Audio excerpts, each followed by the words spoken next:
నిర్లక్ష్యంగా ఉంటే వేటు తప్పదు. అవును, ఇది నేనంటున్న మాట గాదు. సీఎం రేవంత్ రెడ్డి మంత్రులను ఉద్దేశించి మాట్లాడిన మాట. నిన్న ఎస్ఐఆర్ ప్రక్రియ పైన మంత్రులు అదేవిధంగా అధికారులతో సీఎం రేవంత్ రెడ్డి జూమ్ మీటింగ్‌లో పాల్గొన్నప్పుడు ముఖ్యంగా మంత్రులని ఉద్దేశించి ఎవరైతే నియోజకవర్గాల వారీగా ఇన్ఛార్జ్‌లను నియమించామో అక్కడ ఎస్ఐఆర్ పైన ఏమైనా తప్పిదాలు దొర్లినంటే అక్కడ బాధ్యత మంత్రులే వహించాల్సింది.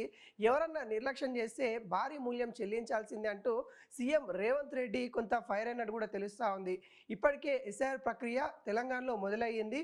ఈ రోజుతోని మొదలవుతున్న పరిస్థితి కనబడతా ఉంది. దానికి సంబంధించి కూడా కీలక ప్రణాళికతోని ఇటు ఎస్ఐఆర్ కావచ్చు, ఇటు పార్టీలు కూడా అంతే వేగంగా వెళ్తున్న పరిస్థితి కనబడతా ఉంది. అదేవిధంగా పార్టీలు ఇక్కడున్న త్రిముఖ పార్టీలు ఏవైతే ఉన్నాయో ఇటు బీజేపీ కావచ్చు, బీఆర్ఎస్ కావచ్చు, కాంగ్రెస్ పార్టీ కావచ్చు, 3 పార్టీలు కూడా వాళ్ళకి సంబంధించిన బూత్ లెవెల్ ఆఫీసర్స్ని నియమించుకోవడం జరిగింది. వాళ్ళతో పాటు అక్కడున్న అధికారులు వస్తూ ఉన్నారు. వాళ్ళకి సహకరించే విధంగా ఓటు ఏవైతే ఉన్నాయో ఓటుకు సంబంధించిన వివరాలు సేకరించే విధంగా ఏవైనా నకిలీ ఓట్లు కానీ లేకుంటే ఇక్కడ అంటే సిటీలో ఉండి మళ్ళీ గ్రామాల్లో ఉన్న ఓట్లు కానీ లేకుంటే మరణించిన వాళ్ళ ఓట్లు కానీ వాటినన్నిటిని కూడా తొలగించే ప్రక్రియ అని కూడా చెప్పుకోవచ్చు. దాంట్లో భాగంగానే మరి ఎస్ఆర్ అయితే మొదలవుతా ఉంది. అయితే కొన్ని రూమర్స్ అయితే వస్తూ ఉన్నాయి.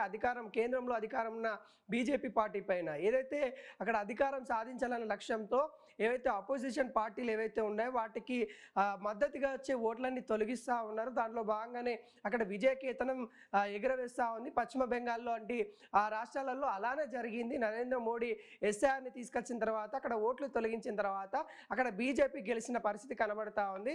ఇలాంటి పరిస్థితులలో తెలంగాణ నుండి కాపాడుకోవాలి అంటూ ఇటు బీఆర్ఎస్ పార్టీ, కాంగ్రెస్ పార్టీ కూడా అటు జిల్లాలన్నీ కూడా పర్యటన చేస్తున్న పరిస్థితి కనబడతా ఉంది. సభ పెట్టుకుని అక్కడ ఉన్న క్యాడర్ ఎవరైతే ఉన్నారో వాళ్ళందరికీ కూడా వాటికి సంబంధించిన అంశాలు వివరిస్తున్న పరిస్థితి కనబడుతూ ఉంది.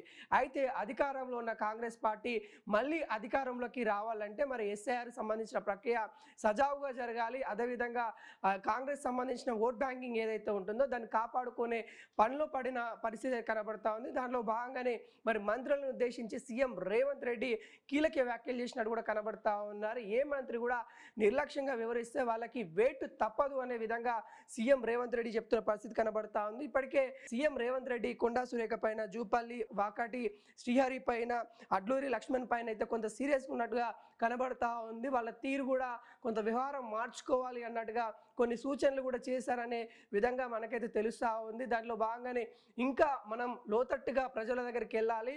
ప్రజల నుండి ఏవైతే ఈ ఎస్ఐఆర్ సంబంధించిన అనుమానాలు ఏవైతే ఉంటాయో వాటిని ఎప్పటికప్పుడు అక్కడ సమీపంలో ఉన్న కాంగ్రెస్ లీడర్ల ద్వారా వాళ్ళకి అవగాహన కలిగించే విధంగా కార్యక్రమాలు చేపట్టాలి అంటూ సీఎం రేవంత్ రెడ్డి మంత్రులకి చెప్పినట్టు కూడా తెలుస్తూ ఉంది. కొంత సీరియస్గా వాతావరణం అయితే ఎస్ఆర్ పైన అయితే ఒక ప్రక్రియ అయితే నడుస్తూ ఉంది. ఇటు 3 పార్టీలు కూడా కొంత సీరియస్గా తీసుకున్న పరిస్థితి కనబడతా ఉంది.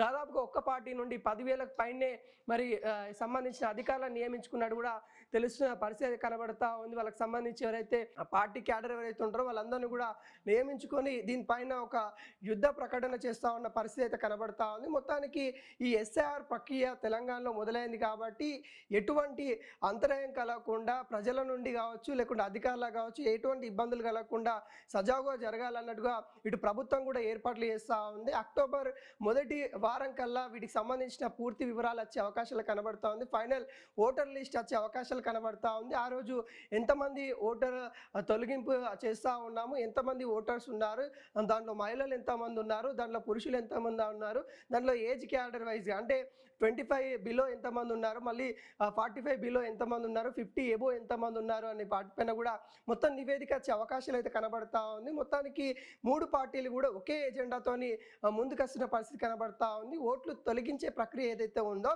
దాంట్లో ఏదైతే అవకతవకలు జరగకుండా అసలు నకిలీ సంబంధించిన వాటిని తొలగిస్తే పర్లేదు, అంటే ఇక్కడ నిజమైన ఓటర్లు తొలగిస్తే మాత్రం ఎప్పటికప్పుడు ఎన్నికల కమిటీకి ఆ యొక్క ఓటర్ని తీసుకెళ్లి మళ్ళీ అప్లికేషన్ పెట్టుకునే విధంగా చర్యలు ఉండాలి అన్నట్టుగా సీఎం రేవంత్ రెడ్డి కూడా చెప్పినట్టు కూడా పరిస్థితి కనబడతా ఉంది. మొత్తానికి నిన్న సీఎం రేవంత్ రెడ్డి మంత్రులు జూమ్ కాల్లో మాట్లాడుకున్నారు, చర్చ అయితే జరిగింది. దానికి సంబంధించి కూడా కీలక అప్డేట్ అయితే వస్తూ ఉన్న పరిస్థితి కనబడతా ఉంది.